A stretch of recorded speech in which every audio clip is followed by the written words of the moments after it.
Yuk, jumpa lagi bersama kami di Bocor Arus Politik live dari jam 9 sampai sekarang kita live terus ya kan. Seperti janji kami, live sampai capek secapek kita sama negara ini.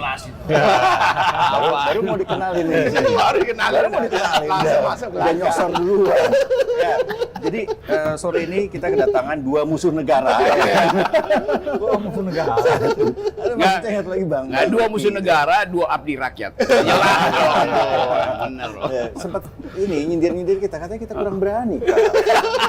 Kurang nekat. Iya. Batasannya dia kurang berani itu udah ditangkap baru. Mungkin kita harus bicara ke pengadilan dulu ya kan. Harus masuk LP dulu. Harus ada LP dulu. Ya, main apa kita? Oke, Bang, kita ke Rocky Gerung dulu ya. Iya. Kan? Musuh negara nomor 1 ya. Musuh Jokowi nomor 1 mungkin. Nah, lu melihat gak nih, ini hari ini kan demo di mana-mana gitu ya. Lu membaca ini sebagai apa? Hanya sekadar bentuk ketidakpuasan, kemarahan atau lebih dalam daripada itu? Kalau ketidakpuasan dan kemarahan itu udah dari setahun lalu tuh. Jadi ini akses yang akhirnya terbuka karena akumulasi itu. Dan kita mesti anggap bahwa ini the beginning of the end. Sesuatu yang segera akan berakhir. Jadi nggak mungkin dia berhenti tuh. Kalau cuma kemarahan ya dibujuk pakai amplop juga selesai kan. Tapi ini nggak mungkin sekedar kemarahan tuh. Yeah. Kita lihat misalnya di Jogja itu sangat masif tuh. Yeah. Apalagi Jogja ada Sultan 10 yang disebut oleh Bahlil sebagai bengis, raja yang bengis. Kan nggak semua ya, Raja Jawa kan Sultan tersinggung teman-teman. Kalau bapaknya Sultan ke-9 menulis buku Tahta untuk Rakyat. Itu kan bagaimana sih Bahlil nggak ngerti bahwa potensi Sultan itu untuk memimpin Indonesia dengan fasilitas kedutaan rakyat itu kan. Jadi kalau saya lihat Jogja itu begitu masif, juga Semarang itu. Artinya ini semacam gumpalan energi yang akhirnya dicairkan oleh kelakuan si Gibran sebetulnya kan. Jadi blessing in disguise bahwa Bahlil itu membuka koridor karena kedunguannya sendiri. Apa kurang kuat tuh? Ini kita bisa 2 jam, 3 jam ini. Itulah. Bang, tapi sampai kapan Bang? Artinya hari ini paripurna diskors ya, gitu. Tensi tentu Apa siapa yang bilang diskors? Nggak ada diskors kan dibatalin. dibatalkan Iya. kan? Ya, artinya Ya dia bayar lah yang dibatalin sama diskors. Bisa memang nggak ada itu harus setelah dibatalin kan. Jadi aku melihat bahwa orang kayak Pak Prabowo itu yang punya pengalaman dengan 98 tentu sense of security-nya ada di situ. Dia melihat dari pagi ada persiapan, mungkin tadi malam dia tahu juga ada mobilisasi, brimob segala macam.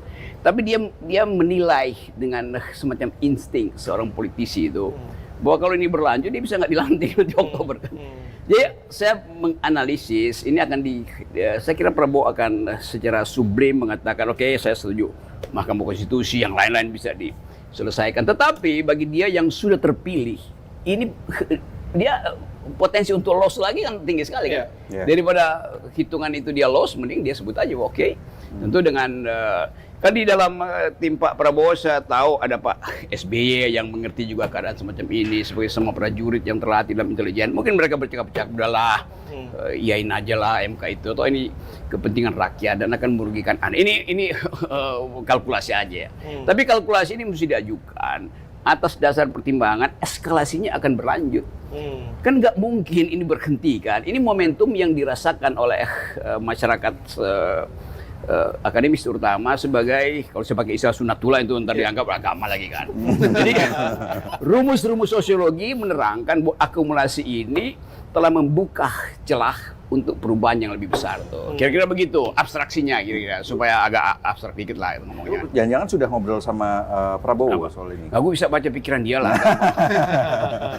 gua mau ke Mas Uceng dulu ya. Tenang, Yang menarik adalah teman-teman yang hari ini turun ke jalan adalah mahasiswa di kampus gitu. Nah, posisi teman-teman di kampus sekarang bagaimana? Apakah sama gelisahnya begitu atau bagaimana? Saya kira begini ya, dari UGM aja. Saya kira pertama UGM mengalami perubahan lah ya. Oke. Ya tentulah ya, kita paham itu karena ya paham lah kenapa. Harusnya Cica yang paham, paling paham itu Cica. UGM pasti mengalami perubahan lah. Yang kedua saya kira memang harus kita akui jaringan-jaringan lama kapasitas aktivis-aktivis itu ya kan biasanya yang punya jaringan kuat itu yang jaringan merah sebenarnya kan, yang punya jaringan tertentu ke teman-teman kayak jaringan-jaringan di underbownya PDI dulu lah, gitu-gitu. Dan saya kira itu yang membuat kenapa eskalasi itu naik. Tapi sayangnya memang kemarin itu kan masih seakan-akan ditahan-tahan tuh, dan tidak menemukan momentumnya. Nah, makanya saya sepakat dengan Bang Rocky. Ini kemarin momentumnya dapat nih. Yaitu ketika ada orang pengen insaf nih, MK kan pengen insaf nih kan, pengen insaf gitu. Berbuat baik kepada bangsa, tapi kemudian masih dilawan dengan cara begitu. Dan itu yang kemudian meninggikan eskalasi. Karena basis untuk kritisnya jadi mudah banget kan. Kan misalnya, lu tanya deh, Burhan. Temuan Burhan itu kan menarik tuh. Burhan itu kalau Burhan Murtadi. Setiap survei, setiap riset, kalau atas namanya logika publik saja, biasanya jalan tuh. Misalnya kalau cuma ditanyakan apakah lu setuju 3 periode atau enggak, itu pasti bilang enggak.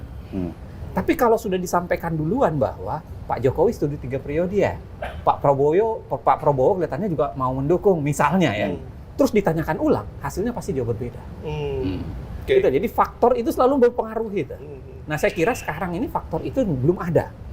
Belum ada faktor yang bisa mendistorsi itu sehingga purely analisis, purely kritik bertambah dengan masyarakat publik menjadi lebih enak gitu. Dan itu yang membuatnya mudah naik. Plus yang kedua saya kira memang karena sudah lama sih terkonsolidasi. Tapi kemarin saya lihat konsolidasinya lumayan. Cepet dan jalan. Paling tidak yang saya alami dalam beberapa tema-tema sebelumnya ya. Konsolidasinya itu kan biasanya seret tuh. Agak sulit, ini enggak. Cepat, jalan, bahkan turun semua tuh. Bahkan dosen-dosen yang mungkin belum pernah turun demo, juga turun tuh. Nah, ini menurut saya, pertanyaannya barangkali adalah momentum atau gairah ini seberapa lama bertahan? Karena saya selalu khawatir ya, DPR dan pemerintah itu sedang menguji endurance-nya publik tuh. Buying time ya? Buying time. Jadi makanya kalau dibilang ada selentingan isu malam nanti mau dieksekusi, ya bisa jadi. Saya tidak akan pernah menegasikan itu, menihilkan itu. Tapi apakah mungkin dieksekusi nanti malam? Bisa jadi. Apalagi kita udah punya beberapa kali praktik seperti itu kan. Tiba-tiba tengah malam di sidang atau dipercepat. Nah, tapi saya kira kan kalau kita mau jujur, endurance ini juga agak singkat nih sebenarnya. Kenapa? Karena masa pendaftaran kan cuma tinggal 7 hari. Tinggal sampai tanggal 29. Tinggal 7 hari, 27 sampai 29 kan. Jadi endurance mungkin pemerintah dan DPR ini sedang berhitung, partai politik sedang berhitung. Masyarakat ini punya endurance mampu nggak bertahan 7 hari untuk jagai terus. Kalau mampu, mereka akan mundur nih. Kalau ternyata tidak mampu, mereka akan loss di hari-hari endurance itu lemah kan. Ya, tadi lu nyebutin bahwa MK sedang menebus dosanya gitu ya, sedang insaf gitu. UGM sendiri juga sudah belakangan sudah mulai insaf ya kayaknya ya kan gitu kan. Gitu. Nah, kira-kira ini akan bertahan lama nggak kalau dari orang-orang UGM sendiri ketika kemudian harus melawan satu alumninya yang menjadi presiden dan kemudian juga operator-operatornya atau dayang-dayangnya ya kan. Saya jawab dari MK dulu ya, jangan dari save the best for last. Kalau dari MK-nya, saya kira udah lama bilang hakim MK itu sebenarnya terbagi 3 loh sekarang. Hakim MK itu kalau genrenya mau dipecah itu 3. Satu hakim yang berjuang, yang memang pemikirannya itu perbaikan hukum dan sebagainya. Ada hakim yang memang sudah punya afiliasi politik, ini udah nggak bisa diganggu nih. Cuma masalahnya afiliasinya ke Gerindra atau afiliasinya ke PDI itu kan soalan lain nih kan. Tapi sudah punya afiliasi. Dan sama kelompok hakim yang berada di tengah nih. Di tengah itu dalam artian ya mereka business as usual, biasa aja, tergantung. Yuk aja gitu ya. Nah, putusan MK, sadar atau enggak Mas, sebenarnya mulai dari 2017 kalau kita pelajari polanya, itu sama persis semuanya. Putusan MK itu diambil adalah kemampuan kelompok baik ini atau kemampuan kelompok politik ini memenangkan yang di tengah ini. Ya. Coba lihat aja kasus-kasus politik yang besar penting itu diambilnya dengan cara yang sama. Saya kasih contoh deh, misalnya ketika KPK dianggap menjadi mau diangket di 2017. Iya. Tahu nggak ceritanya dia ambil putusan itu? Kan putusan itu diambil dengan cara titik tengah. Sebagian sudah mengatakan enggak, ini harus ditolak. Kemudian yang sebelah ini mencoba membujuk, gagal kan? Akhirnya dicari titik tengah, bilang apa? Oke, KPK boleh diangket sepanjang bukan penyelidikannya, sepanjang bukan berkaitan dengan penyidikan perkara. Kan itu tuh, itu jalan tengah. Bahkan nggak enak aja kalau saya cerita bagaimana deadlock dan ada hakim yang tidak mau keluar ke ruang sidang kalau itu belum diubah dan ditambahkan kan. Makanya kalau dilihat bunyinya itu kan bunyinya agak wagu itu. Tiba-tiba nyempil satu kalimat yang jauh konteks di atasnya, tiba-tiba nyempil aja satu kalimat. Nah, cerita-cerita itu cipta kerja. Oke, cipta kerja misalnya. Bagaimana cipta kerja diambil? Ketika 54 itu. 4 sudah kekeh nolak. 3 yang baik ini kan mencoba mencari teman nih. Awalnya mereka mau terima secara penuh. Tapi bagaimana caranya membujuk yang tengah? Ya sudah, dibilanglah kita conditionally konstitusional ya, main di tengah nih. Jadi tetap berlaku tapi batal secara bersyarat gitu. Dan akhirnya yang di tengah itu mau pindah kan. Dan itu yang membuat terjadi 54. Hampir semua putusan MK diambil, bahkan putusan Gibran kemarin. Kalau kita fair, putusan Gibran kan juga diambil dengan cara itu. Ketika yang baik mencoba membujuk itu, akhirnya cuma bisa mengatakan di tengah yang sederhana itu kan dissenting, itu karena kegagalan mencoba mencari titik tengah kan. Kan sudah coba ditawarkan tuh titik tengahnya mengulang di beberapa provinsi. Kan, cuman kan nggak bisa ketemu. Yang tengah ini ternyata udah pindah ke sini. Nah, terus kalau kita lihat dari itu dulu, saya tuntaskan dulu soal MK-nya ya. Nggak sabar saya harus berpikir bagus untuk game-nya gitu. Kalau kita lihat dari itu, putusan yang kemarin ini menurut saya karena konstelasi itu. Konstelasi yang biasanya main dengan partai ini kan udah nggak bisa bergerak dengan baik kan. Karena dia ikut kisruh, menang PT UN, kan gitu-gitu kan. Itu membuat ruang geraknya kemudian seakan-akan terisolir dari hakim yang lain. Tetapi yang kedua, pada saat yang sama, dugaan saya memang MK membutuhkan nama baik gitu. Untuk setelah putusan 90. Setelah putusan 90 mengutak-atik. Makanya kemudian dia coba, dan tendensinya itu kan sebenarnya membaik nih, MK belakangan dalam beberapa putusannya. Sedikit lebih smooth, sedikit lebih wise, bahkan sedikit lebih demokratis kan. Kalau kita lihat misalnya parliamentary threshold, ada semua tuh mencoba main di tengahnya. UGM-nya juga membaik. UGM. Saya kira beginilah, UGM itu kita tahu kemampuan Jokowi dengan membawa orang-orang yang sangat punya kapasitas di UGM dan punya pengaruh di UGM, misalnya sangat kuat mencengkram UGM dulu. Cuma UGM pada saat itu kan sudah punya pilihannya sendiri. Bagaimana UGM mengatur Ganjar terpilih menjadi Kagama, ya kan? Terpilih menjadi, kan kelihatan tuh. UGM mengatakan dari UGM seharusnya ke UGM. Ternyata ke Magelang kan? Ternyata nggak ke Jogja gitu. Nah, itu yang membuat UGM menurut saya ya berubah cara berpikirnya. Dan yang kedua, bisa jadi memang masih ada juga barangkali yang bermain aman, tapi saya kira tidak mayoritas. Karena sebagian besar memang masih ya imbas Pilpres kemarin. Pertanyaan menariknya adalah mungkin seberapa lama UGM bisa bertahan itu. Iya, oke. Bang Rocky, tadi Mas Uceng sempat menyebutin soal endurance gitu ya. Lo kira-kira melihat ini endurance-nya akan Oh itu ini semacam deja vu itu. Ini mahasiswa yang hanya mendengar setiap hari makin intensif tahu tentang 98 tuh. Dia ingin alami sendiri, secara fenomenologis dia ingin alami sendiri. Jadi gejala deja vu ini bagi masyarakat sipil yang motornya adalah mahasiswa, kita ingin nikmati ulang nih pesta di 98 kan. Itu intinya, artinya kaderisasi memang jalan terus kan. Karena dalam 2 tahun ini kan mahasiswa baru di train tuh, saya udah mondar-mandir, udah 100 universitas. Jadi saya bisa rasain aktivitas fenomenologis ini.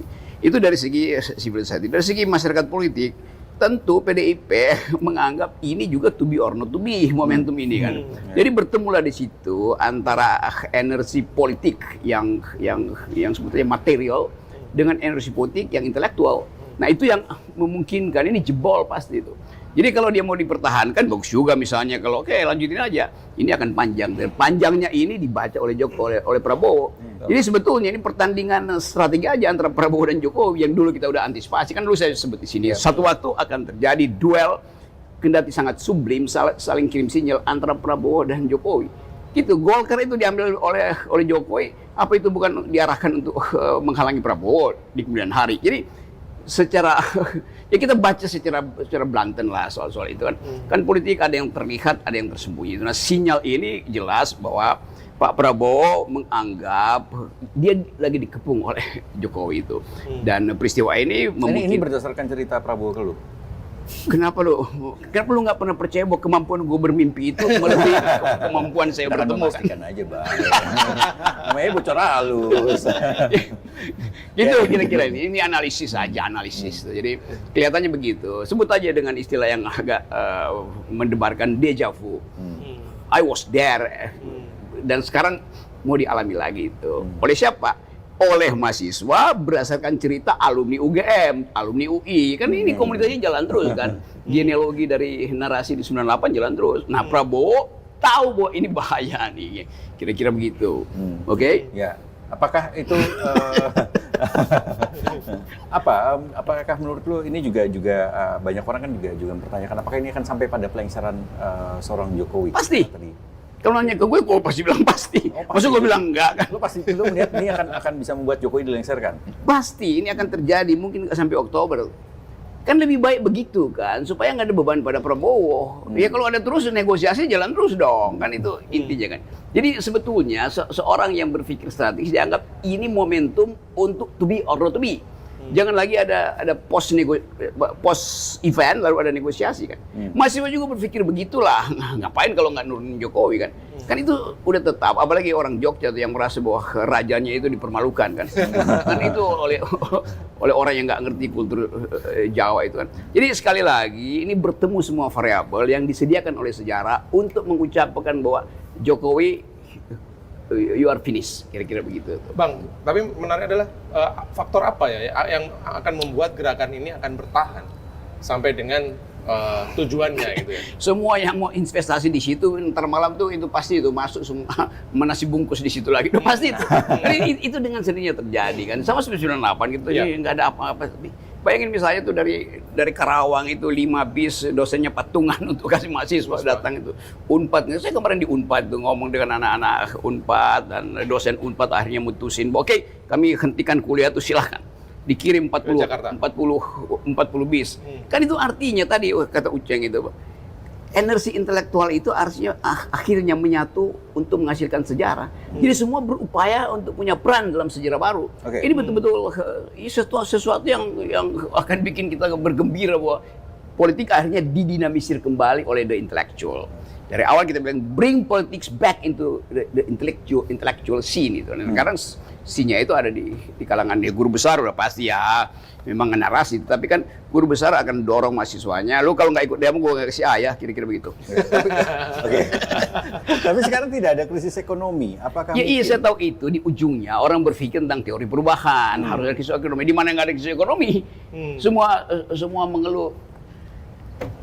Kemarin survei dari Kompas, bukan Tempo, menunjukkan bahwa di Jakarta Timur satu keluarga itu, banyak keluarga yang merasa lebih baik makan di warung daripada masak sendiri karena nggak bisa beli lagi bahan makanan tuh. Begitu banyak klinik di Jakarta Timur yang kebanjiran orang yang sakit mah begitu diperiksa nggak ada apa-apa, itu aja psikosomatik karena cemas terhadap keadaan ekonomi. Jadi middle class yang udah ditunjukkan fakta-fakta, middle class turun harga dirinya karena nggak tabungannya dia makan sendiri, yang lower class berupaya untuk naik ke middle class nggak mampu kan. Jadi frustrasi itu pasti terjadi. Apa penyebabnya? Ya di ekonomi stupid. Kata Bill Clinton. Oke. Bang Rocky memperkirakan bahwa ini akan terjadi pelengseran Jokowi. Lo sepakat nggak? Bukan saya memperkirakan, saya mengharapkan. Oh, mengharapkan. Ngomong dong dari tadi. saya ada banyak faktor menurut saya yang mungkin saja terjadi. Tapi satu faktor yang paling penting adalah relasi antara Pak Jokowi dengan Prabowo. Saya sepakat itu. Karena tadi ada seorang teman yang baru balik dari para petinggi elit lah yang kemudian mendukung Pak Prabowo, itu ada kegelisahan yang sama. Mereka mulai akan mau membisikkan ke Prabowo bahwa hati-hati, bisa-bisa kalau ini dibiarkan eskalatif, lu akan dapat residu. Lu akan memulai pemerintahan di tengah kisruh, gonjang-ganjing gitu. Dan itu nggak mengasihkan buat lu. Makanya lu harus turun untuk meredam itu segera gitu. Menurut saya itu salah satu hal yang menarik gitu. Jangan sampai kemudian Prabowo merasa lah, iya ya, saya akan mewarisi kesulitan yang itu bisa berbahaya. Satu. Yang kedua adalah saya melihat gejalanya memang Jokowi menekan Prabowo. Paling tidak dalam satu hal misalnya. Saya lihat Jokowi sengaja mau menguasai KPK kan. Ya.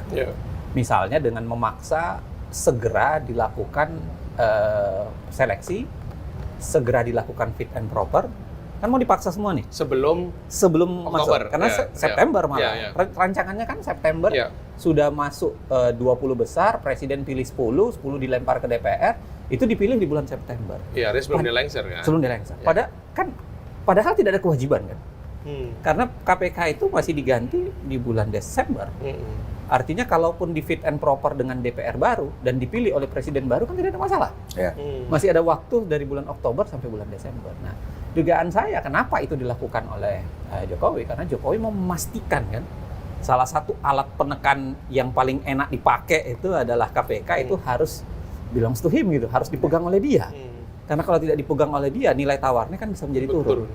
Nah, ini yang harus kita ingatkan sebenarnya ke Prabowo sendiri. Bahwa selain lu akan dapat residu, lu akan dapat alat penekan yang barangkali sangat mungkin dipakai untuk memamah kamu. Nah, kalau misalnya Prabowo segera sadar dalam konstelasi itu, dugaan saya Jokowi akan mengalami pelengserannya dengan lebih cepat. Dalam tanda kutip, bukan pelengseran dari jabatan, tapi bisa jadi juga dalam bentuk lemdak yang lebih cepat kan? Pengaruh ya? Iya, pengaruhnya dipangkas gitu. Kan kita kata lengser itu kan tidak harus secara formal. Oke. Apakah kemudian kita melihat ya manuver dari istana belakangan ini kan juga cukup atau justru semakin liar ya, misalnya dengan pengambil alihan Golkar, terus juga kemudian perlawanan di DPR, yang itu juga sebenarnya menyertakan orang-orang dekat Prabowo, ya kan? Nah, lu sepakat ini bahwa Jokowi harus segera dihentikan karena memang dia terlalu liar, Bang Rocky? Ya, sinyal pertama kan dari Pak LBP yang secara diam-diam merasa bahwa kekacauan ini harusnya bisa dia kendalikan. Tapi sekarang coba lihat apa komentar Pak LBP. Dari segi itu aja, seseorang yang biasanya fluen untuk menerangkan keadaan, diam aja kan. LBP diam itu. Ya mungkin dia lagi kesal aja pada Bahlil, oke. Tetapi niat untuk menerangkan pada publik apa yang sedang terjadi, LBP tutup mulut. Itu penanda pertamanya tuh. Jadi siapa yang ada di dalam yang bisa menerangkan keadaan tuh? Ya nggak ada. Jadi terjadi keadaan anomi di dalam istana itu, di mana semua orang merasa oke, saya juga bisa menyelundup diam-diam. Jadi mungkin dalam satu minggu ini akan ada 2-3 orang menteri yang cari gara-gara supaya dipecat oleh Jokowi itu sebelum badai tiba di situ kan. Jadi kelihatannya begitu tuh. Iya, Pak. Intuisi gue begitu. Menarik juga karena menyambung Bang Ujang juga, mungkinkah lemdak itu terjadi lebih cepat ya dalam konteks pelengseran itu ketika Prabowo merasa dia punya utang budi atau itu yang mencoba ditahan dengan Jokowi sebenarnya. Dengan mulai reshuffle ini. Iya, dengan mulai menggaungkan yang namanya transisi dengan cara kasih orangmu, saya lantik duluan sebagai transisi menuju ke depan. Itu kan cara dia untuk meredam supaya tidak sepenuhnya lemdak terlalu cepat. Nah, tapi saya percaya bahwa tidak ada yang kebetulan dalam politik. Saya percaya itu. Dan artinya dugaan saya tiba-tiba Menkumham kenapa Andi Adgas, lalu kemudian dan lain-lain, itu kan ada sangkut pautnya dengan mekanisme-mekanisme yang terjadi sekarang.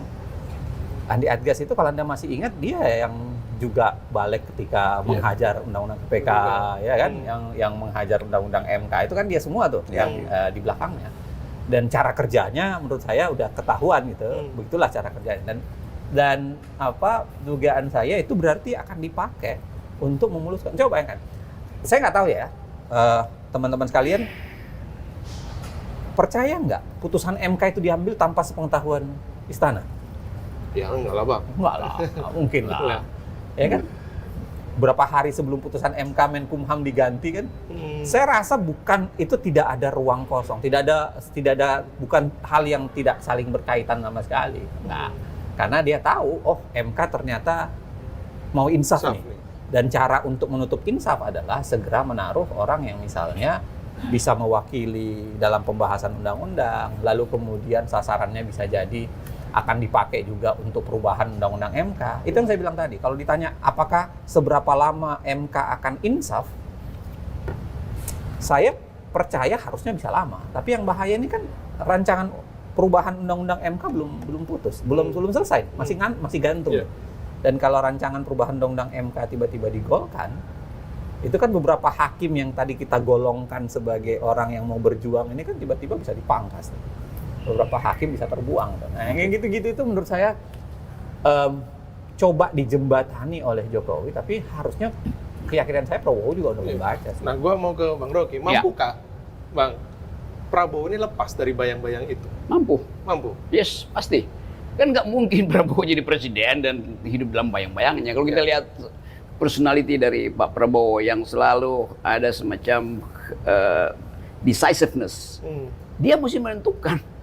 Ya kita bisa, ya tapi Prabowo bilang kan dia murid, iya politik itu kan yang dia ucapkan nggak harus dia lakukan nanti kan. Jadi poin-poin itu sebetulnya yang membuat kita menduga Jokowi tahu juga psikologi Prabowo, karena itu tadi dia pasang di duluan. Kan dia berebut masang orang kan antara Prabowo dan Jokowi di dalam pseudo kabinet ini kan. Tetapi peristiwa hari ini makin memastikan bahwa Prabowo akhirnya mengerti bahwa dia harus mengambil alih keadaan situasi secepat-cepatnya. Mengambil alih itu dalam arti apa, Bang? Ya saya sengaja pakai kata itu supaya ditanyakan mengambil alih kan, itu bisa pelan-pelan.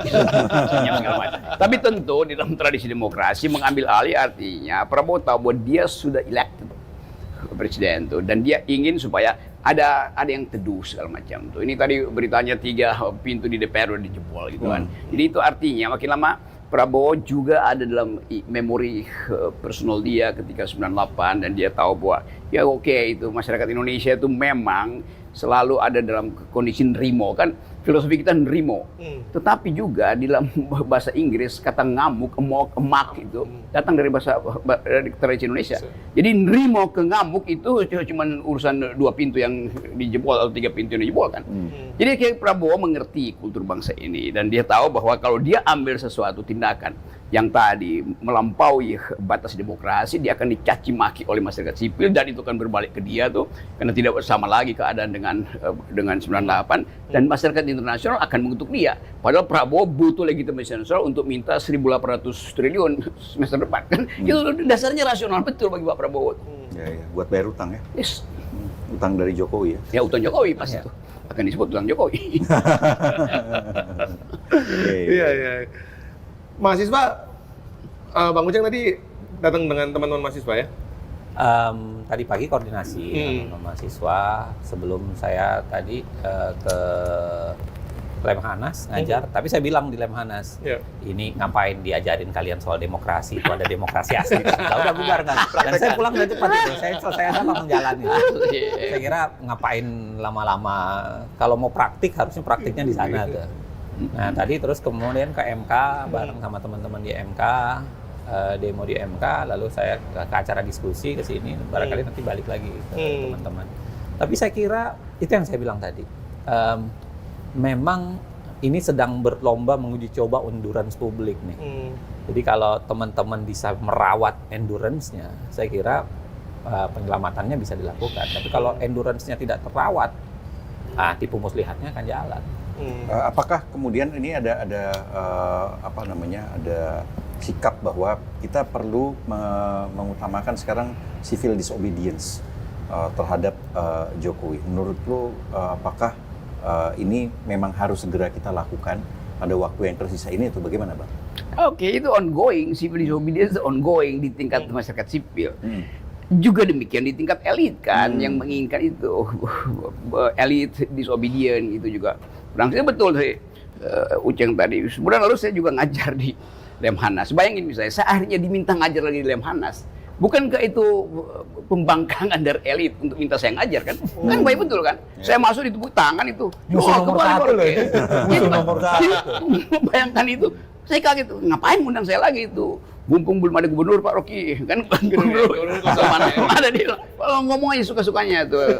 Jadi sebetulnya itu kondisi publik kita tuh, atau kondisi kesempatan untuk mendalilkan kembali bahwa imperatif demokrasi, demokratik imperatif itu nggak bakal mati. Karena kita udah punya pengalaman.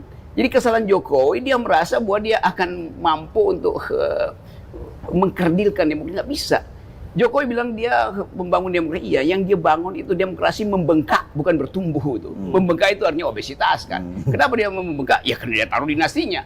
Jadi Jokowi nggak paham apa itu demokratik imperatif itu dasarnya. Karena itu dia terus-menerus pakai baju kerajaan kan. Hal yang memang itu dalam tradisi Indonesia, tetapi simbol dia itu semacam mimpi dia untuk menggedekan dirinya. Jadi dia self promoting sebetulnya dirinya kan. Nah, itu yang kemudian dibahasakan dengan sangat bagus oleh si iblis yang membahagiakan kita, namanya Bahlil.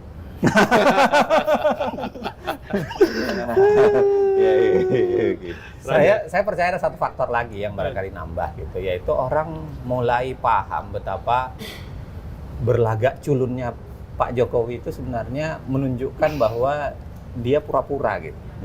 Dia ingin menyampaikan sesuatu dengan cara pura-pura. Kemarin ketika pakai baju kuning, lalu dia bilang kok DPR yang bikin, tukang kayu yang salah gitu. Saya kira publik mulai paham itu. Mainan begitunya publik mulai paham, mulai bosan. Dan saya kira harusnya ya orang-orang di sekeliling dia itu mulai belajar untuk menyuruh dia untuk men-switch sedikit cara berpikir begitunya. Karena orang publik tahu. Dia ketika ngajarin dia, Hah? Abang ngomong sekarang ngajarin dia. Dia harus tahu karena orang percaya. Orang nggak mungkin percaya ketika dia ngomong itu. Orang sudah tahu. Ya gimana mungkin dia bisa ngeles bilang ini DPR lawang proses legislasi itu presiden kuat banget kok dalam proses legislasi. Proses legislasi itu kan presiden lebih kuat dari DPR. DPR itu hanya ada di 3 tahapan, presiden ada di 5 tahapan. Presiden itu jauh lebih kuat dalam proses legislasi dibanding DPR. Jadi kalau dia ujuk-ujuk mengatakan ini DPR yang bikin kok saya yang salah ini, ya nggak mungkin. Orang paham bahwa ini presiden. Ya, awareness publik sudah muncul, ya kan. Cuman di sisi lain berbagai kekuatan lembaga negara, itu kemudian juga masih dipegang oleh Jokowi. Nah, tadi kalau pada kasus Bang Rocky yang diundang itu kan hanya satu bagian kecil gitu kan. Itu bagian utama. Itu calon pemimpin semua di situ. Ya, tapi dia masih punya kejaksaan, masih punya kepolisian. Dia penegak hukum lah yang kemudian bisa dipakai untuk mencekek orang-orang yang mendukung dia. Kapan-kapan saya kira Bocor Halus bagusnya ngundang si Jacqueline Becker. Jackie Becker, Indonesianis yang risetnya itu banyak soal polisi, yang nulis The Rise of Polri itu, bagaimana dia melihat pasca reformasi tentara dilemahkan, lalu kemudian polisi dinaikkan, jadi dui fungsi Polri yang naik. Dia nulis kemarin tuh dia ngobrol dengan saya dan dia nanya, kira-kira dia mau nulis bagaimana nasib Polri di bawah Prabowo. Nah itu akan menarik tuh sebenarnya, memang menganalisis itu. Karena kan kita tahu polisi ini kan memang lebih dalam penguasaan Pak Jokowi kan sampai saat ini. Tapi kan orang semua tahu bahwa berdasarkan konstitusi, berdasarkan undang-undang, Kapolri itu belongs to presiden. Jadi begitu terjadi peralihan kekuasaan di Oktober, pindah misalnya kekuasaan itu, Polri mau tidak mau harus beralih ke Pak Prabowo. Dalam artian juga nasibnya Polri pun, misalnya nasib undang-undang RUU Polri, RUU TNI itu akhirnya berada di dalam rezimnya Pak Prabowo. Ya, kalau itu belum selesai ya pada masa yang tersisa ini ya. Iya, kalau itu belum selesai di sini, itu akan berpindah ke situ. Dan itu yang saya kira membuat apapun aparat negara, lembaga negara lain itu pasti akan melakukan kalkulasi ulang.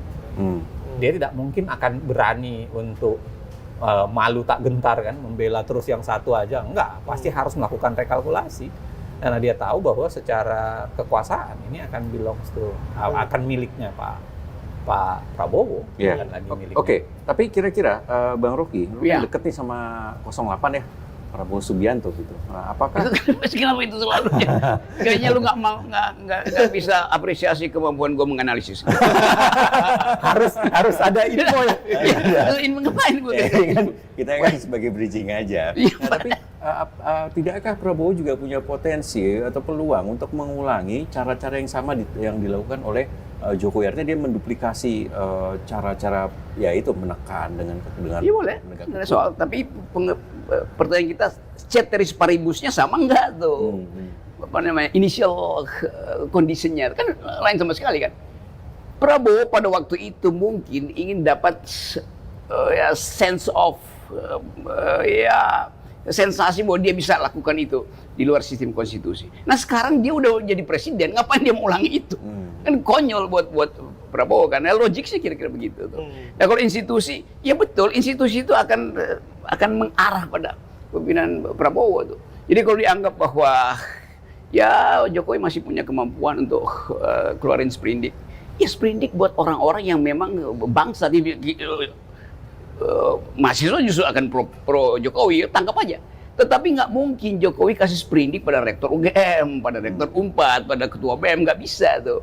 Jadi orang akan lihat bahwa itu artinya Jokowi hanya mau keluarin ya kayak lilin yang udah mau mati. Itu biasanya apinya membesar dulu kan, terus dia mati, gitu aja. Iya. Bang, salah satu ngomong-ngomong soal sprindik itu kan, kata Pram juga bahwa tadi bilang ini urusan cekek-mencekek.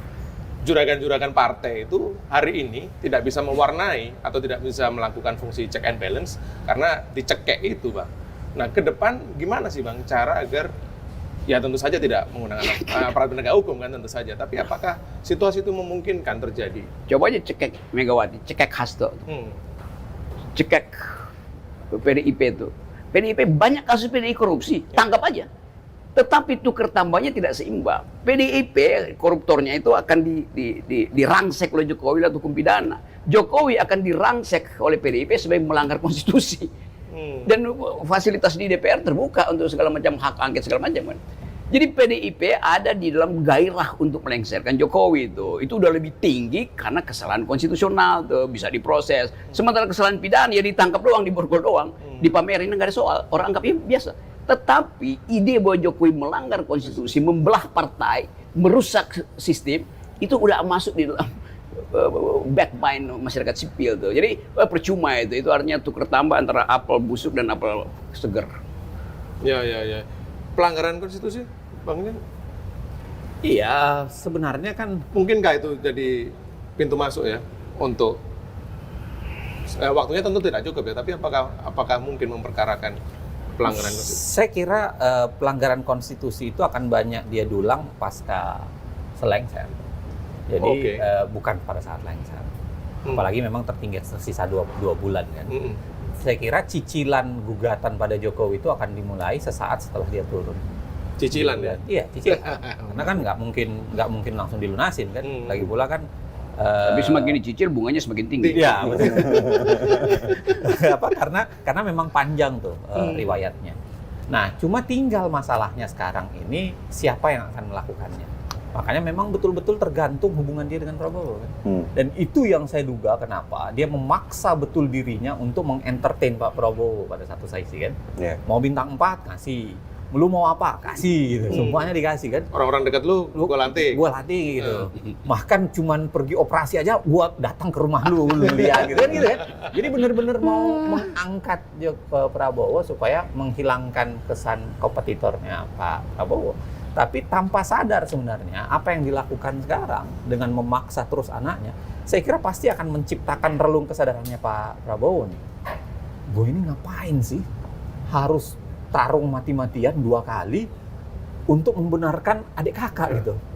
Satu di mahkamah kakak, satu di mahkamah adik. Kan ngapain gue gitu loh. Pasti dia akan berpikir 2-3 kali gitu. Dan itu nyaris tidak punya implikasi apa-apa ke dia. Dan saya kira kesadaran itu pasti akan dipertimbangkan. Dan ketika kesalahan itu dipertimbangkan, relasi Prabowo-Jokowi itu akan sangat mempengaruhi sebenarnya. Mulai dari sekarang sampai sesaat setelah Jokowi lengser, sampai cicilan itu mulai, tagihannya mulai dikirim kapan gitu. Itu akan sangat mempengaruhi. Pertanyaannya, siapa yang akan berani memulai itu? Saya percaya kalau relasinya ini terus mesra, mungkin cicilannya mulai ditagihkan agak lama. Karena kita percaya, ini nggak ada yang bertahan selamanya.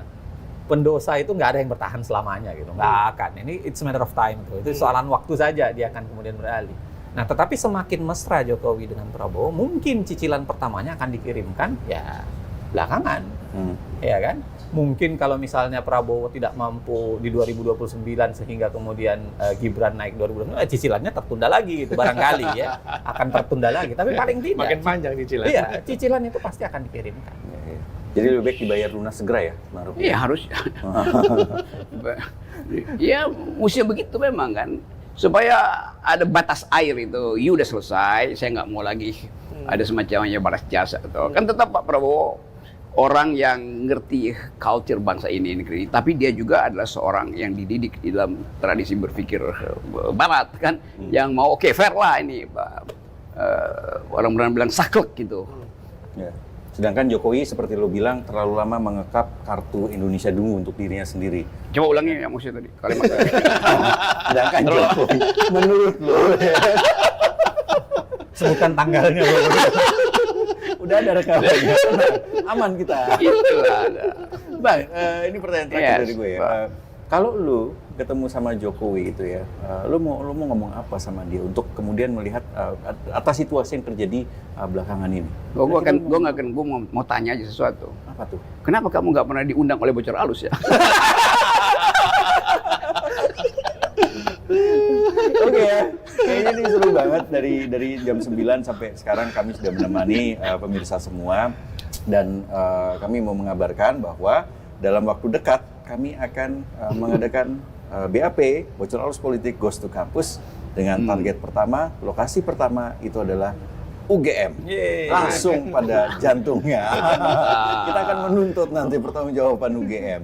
Ya, waktunya nanti tunggu saja pemberitahunya di media sosial. Di medsos tempo.co. Oke.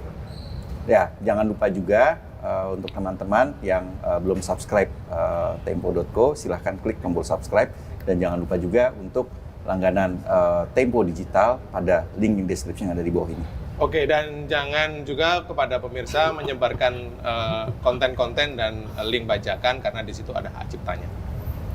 Oke, kita cukupkan sampai di sini untuk live Bocor Alus karena kita sudah Bocorkan tapi jangan nyolong gitu. Sampai jumpa. Ya.